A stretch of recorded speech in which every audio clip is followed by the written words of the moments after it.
Bonjour et bienvenue dans la quotidienne de School TV, l'émission qui vous raconte l'éducation au quotidien. Au sommaire, aujourd'hui, la pédocriminalité. On vous en parle régulièrement tant il est important de tout faire pour parvenir à la prévenir. L'invité du Grand Oral s'y emploie depuis 10 ans avec l'association Colosse au pied d'argile. Nous recevons Sébastien Bouey. L'Anti-Sèche, des magasins de l'Anti-Sèche, vous le savez, c'est la façon dont l'actualité résonne dans les programmes. Actu, anniversaire et programme d'histoire. L'anniversaire, c'est celui de Catherine de Médicis. Elle est née un 13 avril, c'était en 1519. Emma nous dressera son portrait. Emma, toujours pour la récré, séquence émotion avec une petite fille et son papa. J'adore d'avance. Et puis rendez-vous avec Sandra Ferreira en fin d'émission, notre diététicienne et nutritionniste. Zoom aujourd'hui sur une maladie rare, le syndrome de Prader-Willi. Et si Sandra vous en parle, c'est qu'elle a cette maladie des effets sur la façon dont les enfants s'alimentent. La quotidienne de School TV, c'est maintenant. C'est parti, Grand Oral. Vous le verrez prochainement sur TF1, incarné par Éric Cantona dans un téléfilm récemment primé au Festival des créations télévisuelles de Luchon. Vous avez pu lire son livre paru en 2020 chez Michel Lafon. Et puis si vous passez par Dax en juin prochain, vous pourrez participer aux 10 ans de l'association qu'il a créée pour lutter contre les violences sexuelles faites aux enfants. On a le grand plaisir d'accueillir aujourd'hui l'infatigable Sébastien Bouey, ancien rugbyman et fondateur de Colosse au pied d'argile. Vous faites comme ça quand je dis infatigable, mais votre militantisme est impressionnant quand même, vous n'arrêtez plus. On ne peut plus s'arrêter. Oui, voilà. Le train est lancé et pour l'arrêter, effectivement. Alors, il y en a beaucoup qui montent pendant le trajet, mais effectivement, mieux que rien. C'est très bien puisqu'on se développe et c'est bon signe, c'est qu'on gagne du terrain sur cette pédocriminalité, mais effectivement, infatigable aussi quand même, hein, je reste humain, mais on va en parler aussi motivé quand même. Vous avez été justement victime de viol quand vous étiez enfant, vous l'avez déjà raconté. C'est pas éprouvant de porter une association qui en permanence vous renvoie à cette histoire ? Alors non, parce que tout simplement je suis complètement déconnecté de mon passé. J'en fais des blagues même aujourd'hui qui peuvent être malaisantes pour ceux qui essaient de me titiller sur le sujet. Mais, et puis même j'arrive, pour me prouver aussi ma résilience, j'arrive aussi à intervenir face aux auteurs de ces violences sexuelles dans un seul but, c'est d'éviter la récidive, hein, tout simplement, hein, toujours dans un objet un projet de protection de l'enfance. Donc non, alors quand on part en mission ultramarine, par exemple, effectivement, on arrive de Guyane en janvier, là où on a fait 66 interventions à 3 sur 9 jours et demi. Donc il y a la redondance, mais il faut toujours garder cette dynamique, puisque le public que l'on a, c'est jamais le même. C'est comme un acteur, tout simplement, quoi. Votre histoire, Sébastien, elle croise où elle concentre plein de marqueurs qui sont des marqueurs malheureusement extrêmement courants dans les affaires de pédocriminalité. D'abord, vous étiez victime d'un proche, comme dans 94% des cas.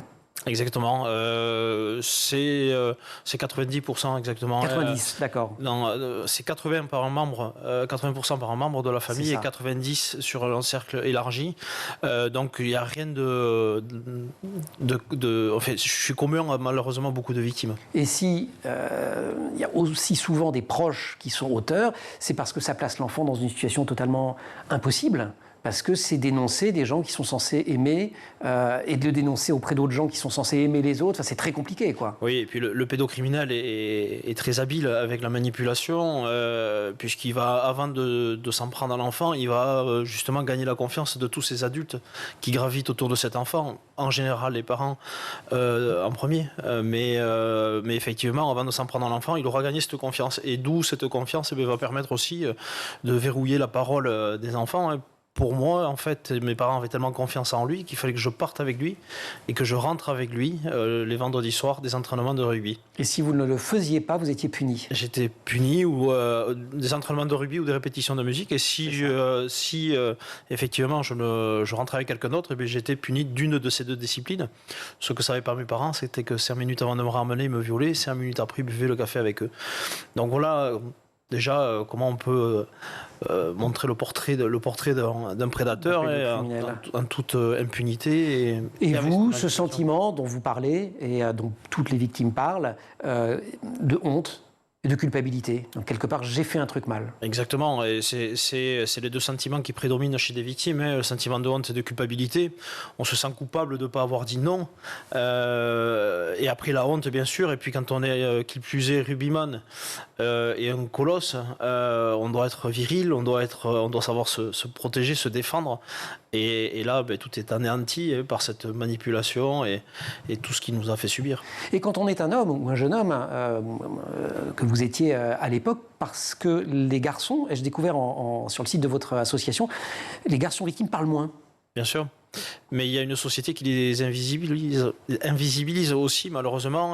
Aujourd'hui, on va parler d'enfants victimes ou de femmes victimes. Mais les hommes, du moment qu'on est majeur, on est invisibilisé de ce sujet.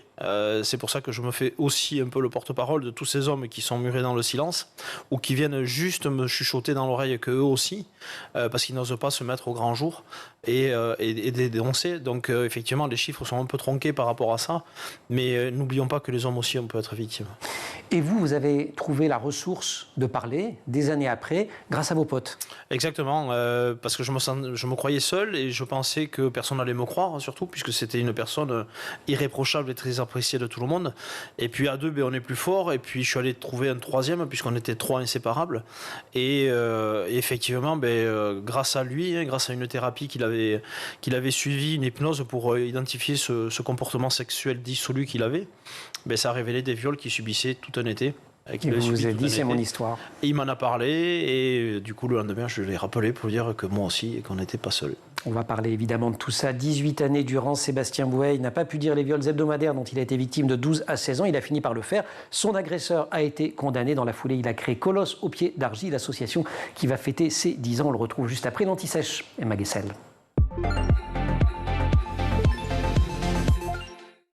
Emma, bonjour. Bonjour Emmanuel. Une anti-sèche consacrée aujourd'hui à Catherine de Médicis. Elle est née un 13 avril, c'était en 1519, une femme au destin absolument hors du commun, régente de France, mère de 3 rois, qu'on a surnommée d'ailleurs la veuve noire. Eh oui, tout à fait, en référence à son habit de veuve qu'elle a pris à la mort de son mari, le roi Henri II, et qu'elle a gardé toute sa vie ensuite. Alors l'histoire de Catherine de Médicis, elle commence à Florence, en Italie. Elle est italienne, elle est dans une famille très connue, très riche et très puissante. Ses parents meurent malheureusement alors qu'elle n'est qu'un bébé. Et son éducation se fait notamment par son cousin Jules, qui devient pape quelques années plus tard sous le nom de Clément VII.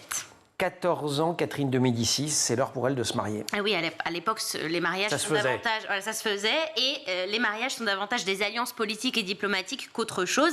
Et c'est le cas pour Catherine de Médicis, qui doit se marier au fils de François Ier, le futur Henri II, et ce, pour apaiser les tensions, car la France et l'Italie se livrent une guerre.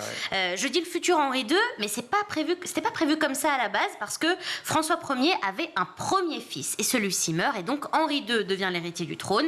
Catherine sera donc reine de France. Henri II qui est sacré en 1547, et 2 ans plus tard, Catherine est à son tour sacrée reine, c'est à la basilique de Saint-Denis. Tout à fait, elle est reine à 28 ans, veuve à 40, parce qu'Henri II meurt après avoir été gravement blessé lors d'un tournoi d'une joute qui est très célèbre.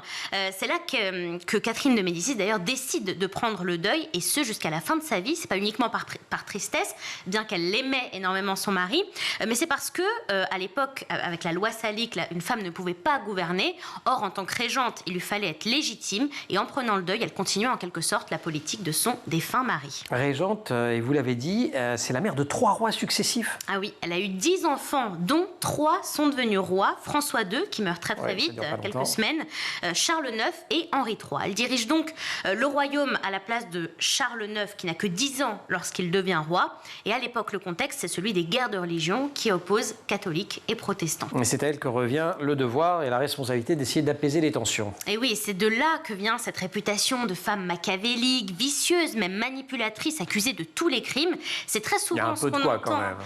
Il y a un peu, mais les historiens disent quand même, voilà, la réhabilitation, parce qu'en réalité, il s'agissait surtout d'une femme d'État qui domine le XVIe siècle et qui gère à elle toute seule un royaume aux nombreuses difficultés.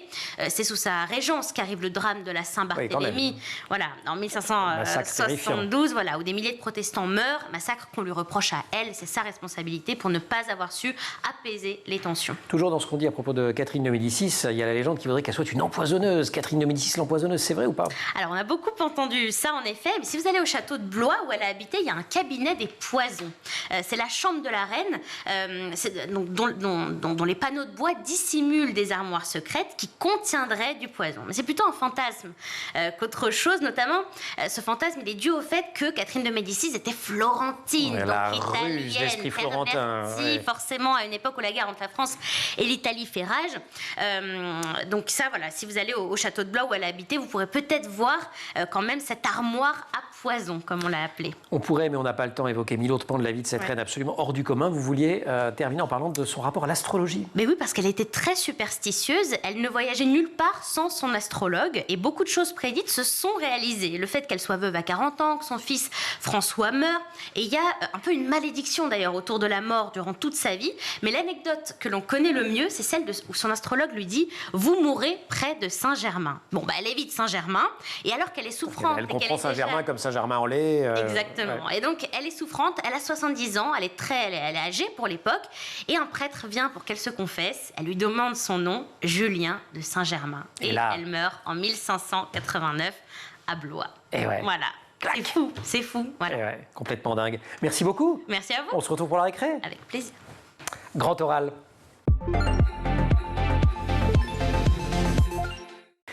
Les victimes d'agressions sexuelles mettent en moyenne 12 ans avant de parler. C'est entre autres pour raccourcir ce délai et dans l'idéal, évidemment, mettre un terme aux agressions quand elles ont lieu et surtout avant que Sébastien Boueil a créé l'association Colosse au pied d'argile. Votre parcours, on en a parlé dans la première partie de l'émission, ça aide à ouvrir la parole parce que vous le racontez, vous intervenez beaucoup dans des écoles. Est-ce qu'il y a une réaction type des enfants quand vous leur racontez ? Ils ont du mal à croire que le colosse qu'ils ont face à lui a subi ces violences. Alors je le rappelle que je faisais pas un 82 et 100 kilos à l'époque. J'étais un peu plus maigre et un peu plus petit, mais ça interpelle. Et en général, on prend un uppercut quand je parle et quand je commence à raconter mon histoire. Auprès des adultes quand même. Mais auprès des jeunes, ils sont très empathiques du coup. Et c'est très touchant d'intervenir auprès d'eux. Ils ont presque envie de venir me faire un câlin à la fin de l'intervention. Mais ils ont toujours des mots de soutien qui sont très agréables à entendre du coup.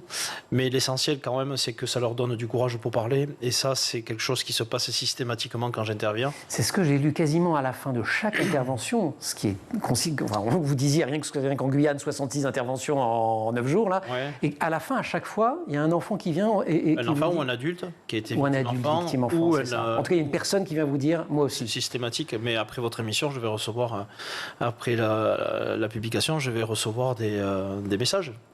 Et l'association. Et c'est pour ça que le bénévolat a ses limites sur le sujet que nous traitons. Il faudrait des politiques publiques plus vigoureuses. C'est un métier, en fait. Et parce qu'il faut intervenir, après il faut recevoir la parole, avoir la bonne posture, mais après il faut la signaler. Et la signaler à qui et comment. Et surtout, après, il faut accompagner cette victime. C'est pour ça qu'aujourd'hui, on est une équipe pluridisciplinaire, bientôt 40 au mois d'août, salariés, et ce qui nous permet d'être efficace et surtout réactif dès que quelqu'un veut nous parler. Ça, c'est la réussite formidable de votre association, parce qu'au début, si je me souviens bien, vous l'avez créée en vous disant « je vais faire un truc pour les rugbymen autour de Dax ». Enfin, c'était très local. Quoi. Comité Côte-Basque-Land pour les mercredis aux entraînements ou sur les tournois des écoles de rugby. Et maintenant, vous intervenez... Alors, à la fois dans des départements d'outre-mer, mais même, je crois, à l'étranger, non ? À l'étranger, on a une antenne en Espagne. Là, je vais partir en Belgique. On est allé à Amsterdam. Voilà, on a un modèle qui tient la route et qui fonctionne, qui est efficace surtout. Il y a un cas particulier dans les crimes dont vous parlez, qui est que vous en avez écrit dans le milieu sportif. Et dans le monde du sport, il y a quand même des circonstances, alors je ne sais pas si elles sont aggravantes ou pas, mais en tout cas qui facilitent un peu la vie des pédocriminels. D'abord, il y a la fonction de l'entraîneur, il peut y avoir une emprise. Le rapport entraîneur-athlète, effectivement, avec quelqu'un qui peut être... alors un gamin qui peut être sous la fascination aussi. Il suffit que ce soit une ancienne star de sa discipline ou de son club. On peut être fasciné, et puis cette fascination peut ouvrir une porte à celui qui a une intention malsaine pour le coup. Ce qui est très important, pardon, je vous coupe, mais dans ce mot de fascination, c'est que la majorité des agressions ne comportent pas de violence physique, c'est-à-dire ça s'appelle l'atteinte sexuelle, effectivement. C'est ça. Parce que c'est vraiment par l'emprise, par la violence psychologique. Il n'y a pas la violence. C'est ça. Il y a cette violence terrifiante du viol, quoi. À contrario du viol, où c'est avec violence, contrainte, menace ou surprise, là, c'est de la manipulation, c'est la relation qui fait que ça peut permettre ces actes. Mais il y a une autre spécificité quand même du sport, c'est qu'il y a beaucoup de violences sexuelles commises de mineurs sur mineurs, notamment pendant les actes de bizutage, qui sont majoritairement à connotation sexuelle. Et là, on peut voir des atrocités, on peut voir des viols, on peut voir bien sûr des agressions sexuelles, mais ce sont des choses qui peuvent être très très graves et qui peuvent aller très très loin pour la victime. Quelle est la différence entre un bizutage et une troisième mi-temps de rugby un peu arrosé où tout le monde se retrouve en petite tenue ou à poil dans les vestiaires en chantant des chansons paillardes et où c'est une pratique qui depuis des décennies est communément admise alors que certains peuvent se sentir bien sûr, moi j'étais pas content quand alors, on parle de mineurs bien sûr. Quand on est majeur c'est différent, mais là quand moi j'étais tout le temps surclassé dans mon équipe de rugby, donc je me retrouvais avec des personnes qui étaient plus âgées que moi forcément, et il fallait aller toucher la vitre du fond au fond du bus, mais tout nu dans l'allée de bus, et il y avait 40 gars qui me mettaient des fessées. Bon, ça en faisait rire beaucoup, la majorité. C'est ça, ouais. Sauf que quand on a été victime, c'est une valeur traumatique à ajouter à ce qu'on a subi l'avant-veille. Et pour ma part. Et du coup, c'était pas rigolo. Oui, c'est terrifiant. Mes parents avaient tellement confiance en lui c'était votre agresseur, que j'entrais avec lui les vendredis, soit des répétitions de musique, vous l'avez dit, soit des entraînements de rugby, et que si vous rentriez avec quelqu'un d'autre, vous étiez puni la semaine suivante. C'est ce terrible engrenage qui, des années durant, a emprisonné, empoisonné la vie aussi de Sébastien Bouaille. On continue à parler des violences sexuelles après la récré. Petite pause avec Emma.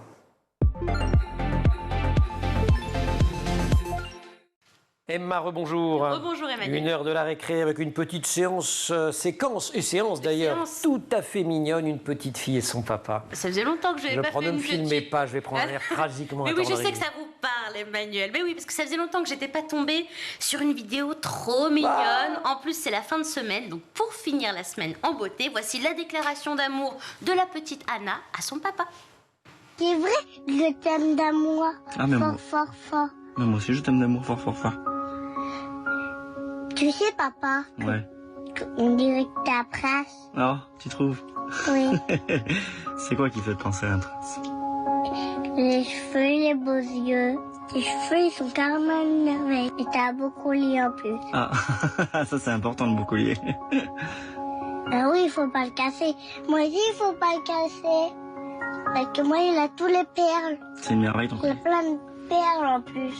Il y a un arbre, il y a un soleil, il a un cœur avec une étoile. Et il y a une petite étoile qui brille. Tu sais que c'est toi la plus belle de Vernou? Oui. À part cette remarque que je comprends pas sur les cheveux, des gens ont ce genre d'obsession. Mais bon, sinon c'est normal, c'est ce qu'une fille dit à son père. Ah oui, moi je dis ça à mon papa. Oui, voilà. J'étais petite, bien sûr. Voilà, ma fille. Bon, allez. Emma, merci beaucoup. Merci. Grand oral.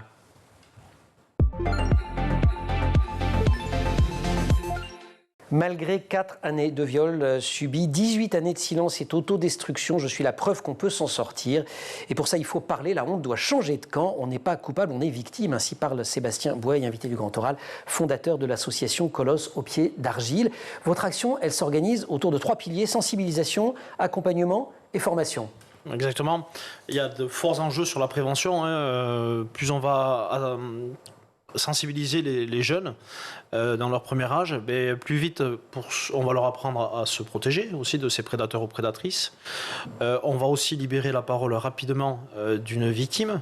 Et cela va éviter, bien sûr, qu'un traumatisme s'installe trop longtemps chez une victime et l'amène dans un modèle d'autodestruction, dans un processus d'autodestruction. Ce qui a été votre cas. Exactement. Et alors ça se manifestait par tas de conduites dangereuses, pas forcément agréables pour vous ni pour les autres d'ailleurs. Exactement, oui, parce qu'il y avait pas mal de violence, du sexe, l'alcool, il n'y avait pas de drogue, ni de dopage, parce que quand on est victime, on est on est jusqu'au boutiste, on n'est pas borderline, et donc on va aller jusqu'au bout de ce que peut supporter notre organisme, et puis on était dans ce schéma tout le temps d'autodestruction et aussi de violence, ça a commencé par la violence.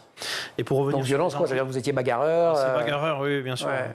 Ben, sur le terrain, et après aussi en dehors. Ouais. Et en dehors, on mettait ça sous l'alcool, on mettait ça sauf que le mal était plus profond. Bien sûr. Et pour revenir sur les enjeux, le troisième point sur les enjeux de la prévention, c'est que le fait de libérer la parole d'une victime assez jeune, on va éviter aussi qu'elle reproduise les actes qu'elle a subis.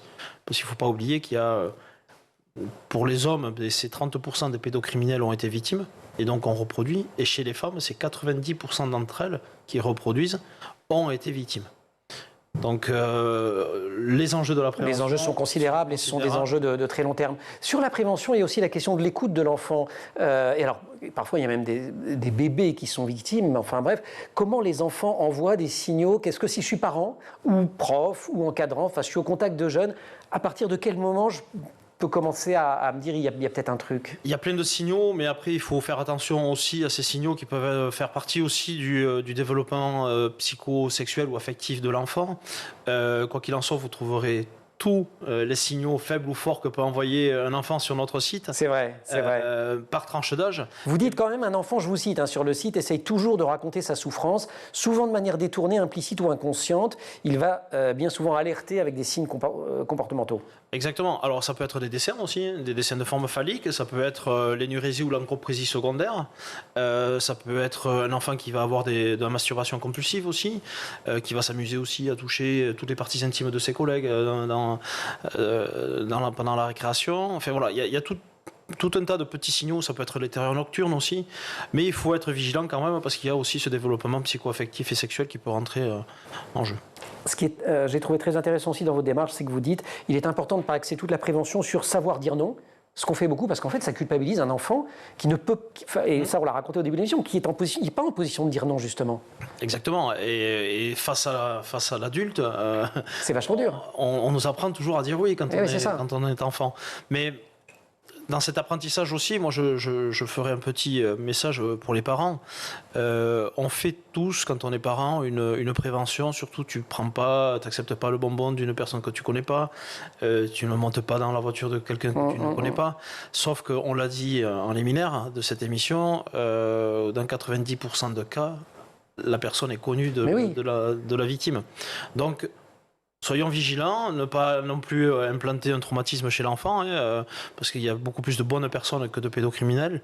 Mais voilà, n'oublions pas de rappeler à nos enfants que ça peut être n'importe qui aussi dans la famille, et majoritairement. Vigilance, et en quelques secondes, dire aussi un autre chiffre que j'ai trouvé sur votre site, 70% des victimes subissent de nouvelles agressions dans leur vie. Donc c'est pas seulement qu'eux risquent de devenir auteurs, c'est que la majorité vont être agressés de nouveau. Bien sûr, oui, souvent par le même auteur, mais effectivement, et puis il y en a qui vont se mettre en danger aussi, dans un mécanisme aussi d'autodestruction. J'ai une psy avec qui je parlais, elle avait une victime qu'elle accompagnait, elle, son modèle, son processus était de se mettre en mini-jupe et d'aller la nuit dans des parkings sombres pour se mettre en danger. Waouh.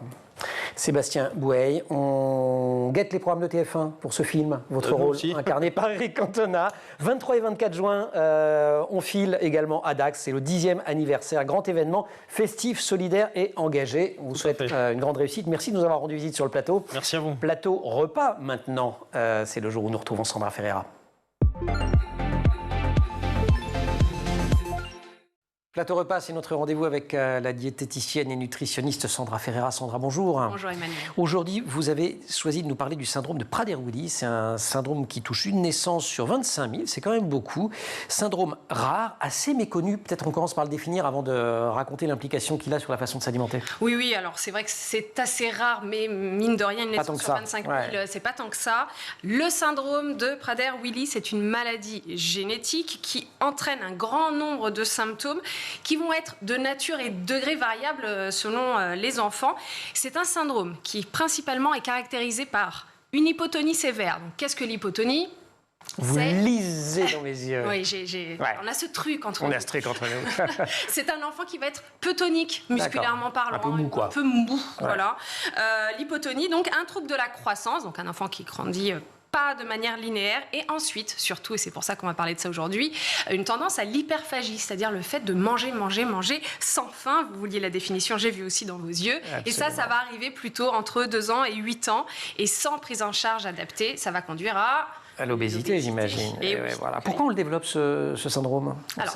On le sait surtout depuis 1981, donc c'est une anomalie génétique. Et en 1981, on a découvert que c'est une perte de gène, attention, c'est très technique, sur le bras long du chromosome 15 qui en est responsable. C'est génétique. Mais attention, important de le savoir, dans 98% des cas, c'est quelque chose qui va se produire lors du développement de l'enfant. Donc il ne vient pas des parents, ça ne vient pas des parents. Pas dans l'héritage génétique. Non, sauf dans 2% des cas, ce qui est quand même très, très rare. Ce qui est compliqué en plus, parce qu'il n'y a pas de détection possible en amont. On ne peut pas le détecter en amont. Et 2 enfants porteurs de ce syndrome, je le répète, ne se ressemblent pas, même si les bases sont en général assez communes. Les troubles alimentaires, vous l'avez dit, ils apparaissent autour de l'âge de 1 ou 2 ans. C'est ça va apparaître vers l'âge de 1 ou 2 ans, à un rythme différent selon les enfants. Le poids va d'abord augmenter sans que l'appétit augmente. Et vers l'âge de 8 ans, en moyenne, l'hyperphagie, donc le fait de manger sans satiété, va apparaître. Donc là, il y a une obésité qui va arriver, qui va toucher principalement le ventre, les fesses, les cuisses, et surtout avec les complications graves, diabète, problèmes respiratoires et problèmes cardiovasculaires. La mauvaise nouvelle, c'est qu'il n'y a pas de traitement. La bonne, c'est que si on suit vos bons conseils, on peut essayer d'atténuer les effets de ce syndrome. Et voilà mes conseils. Donc du coup, alors, c'est la première fois, je pense, que je vais dire ça. Il faut quand même une alimentation assez stricte. Je ne suis pas pour le strict, mais là, on parle d'une pathologie. Ouais. On est obligé. Là, on se soigne, en fait. Voilà. Alors, il n'y a pas de traitement, mais on va prévenir. Il faut beaucoup d'empathie et de bienveillance avec ces enfants, parce qu'il faut vraiment imaginer qu'ils ont tout le temps faim, et c'est pas de leur faute. C'est qu'ils n'ont pas cette hormone de la satiété. Donc, respecter les horaires fixés avec les enfants. Alors, pas à la minute près, mais ils ont besoin que ça soit quand même assez cadré. Ils ont besoin de ça, de la régularité. Assurer des quantités limitées aussi dans l'assiette. On ne peut pas, même s'ils supplient, voilà, il faut quand même limiter. C'est pour leur bien.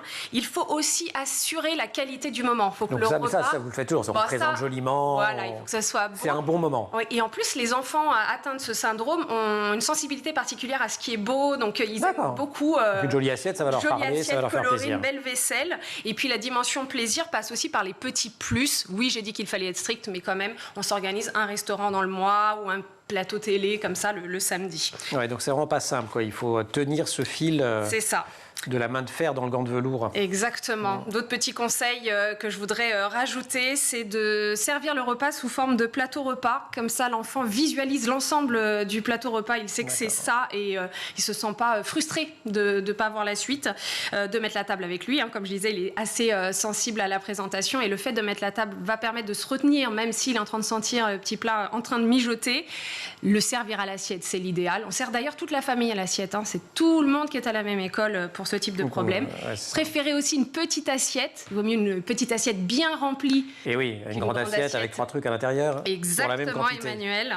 Pour les plus petits, il existe des assiettes prêtes à l'emploi. Comme ça, il n'y a pas de souci. On ne risque pas de trop déborder au niveau des quantités. Et enfin, c'est peut-être même le conseil le plus important, multiplier la variété des légumes parce que les légumes, ça prend de la place dans l'estomac, mais ce n'est pas trop calorique et ça empêchera à l'enfant de tomber dans une très très grande obésité.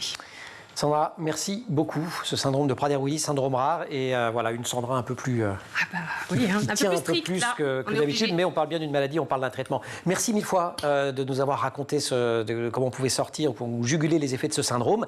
Merci également à notre invité. Je rappelle que les 23 et 24 juin, tout le monde est invité à célébrer le 10e anniversaire de l'association de Sébastien Bouet. Vous pouvez aussi lire des livres, parce qu'il y a des livres extrêmement utiles sur ces sujets-là.